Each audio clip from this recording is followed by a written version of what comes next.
La femme fut choquée de découvrir la maîtresse serrant son mari dans ses bras, se moquant d'elle. Mais elle ne se précipita pas pour faire une scène. Au lieu de cela, elle saisit son pinceau et esquissa la scène. Puis elle dessina un immense portrait commémoratif d'elle-même. Le jour de leur 5e anniversaire de mariage, la femme ne se présenta toujours pas. Elle fit plutôt envoyer ce croquis et une lettre d'adieu. À la vue de cela, le mari entra immédiatement en panique. Il imputa entièrement l'erreur à la maîtresse qui le harcelait. Puis il se mit frénétiquement en quête de sa femme. L'assistant annonça que sa femme et leurs 2 enfants étaient morts sur le coup dans un grave accident de voiture en route vers l'aéroport. En apprenant la nouvelle, l'homme s'effondra au sol, submergé par la douleur, et il passerait le reste de sa vie dans un remords sans fin. Il ignorait que sa femme et ses enfants étaient toujours en vie. Ils avaient entamé une nouvelle existence. Il s'avéra qu'ils formaient un couple enviable à l'université. Après le mariage, l'homme se montrait attentif et attentionné envers sa femme à chaque instant. Même au moment de l'accident de voiture, l'homme risqua sa vie pour protéger la femme de son corps. La femme croyait qu'il serait heureux pour toujours, jusqu'à ce qu'elle le voie enlacer l'une des stars féminines de l'entreprise. Ce n'est qu'alors que la femme réalisa que son mari avait trahi leur mariage. Ironiquement, la maîtresse était l'étudiante démunie qu'elle avait autrefois parrainée. Chaque fois que le mari avait une liaison avec la maîtresse puis rentrait à la maison, il feignait d'être profondément amoureux et la couvrait de soins. À cause de cela,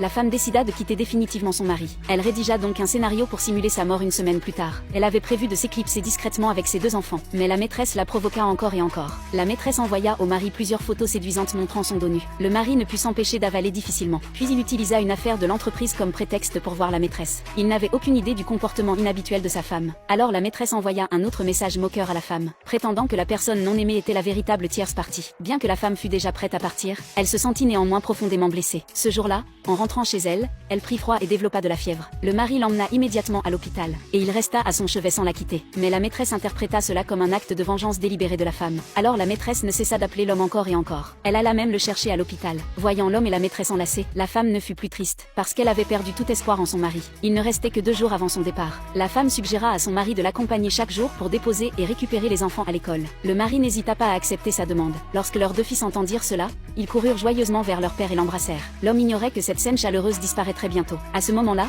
la maîtresse diffusa en direct leur nid d'amour à lui et à elle, et le partagea avec la femme. Pour rendre le drame de la fausse mort plus crédible, la femme fit semblant d'être en colère et supplia la maîtresse de laisser son mari. Elle accepta de satisfaire n'importe quelle exigence de la maîtresse. La maîtresse ignorait que la femme préparait une grande surprise pour leur 5e anniversaire. Le lendemain, l'homme se prépara à conduire leurs 2 fils à l'école. Soudain, la maîtresse appela à nouveau. L'homme avertit la maîtresse de ne pas perturber sa vie. La maîtresse répondit qu'elle ne pouvait contrôler son amour pour lui. En entendant sa déclaration d'amour, l'homme accepta d'aller la voir. Les enfants demandèrent à leur mère si leur père ne les voulait plus. Elle les rassura précipitamment, disant que leur père était simplement occupé par le travail, pas en train de les rejeter. Et elle leur dit de ne pas faire d'histoire si leur père devait partir plus tard. En voyant ses enfants bien élevés et raisonnables, et en pensant qu'ils ne reverraient peut-être jamais leur père, elle ne put s'empêcher de verser des larmes. À ce moment, le mari, entrant dans la pièce, remarqua ses larmes. Elle s'empressa d'expliquer que le vent et le sable avaient irrité ses yeux. Juste après,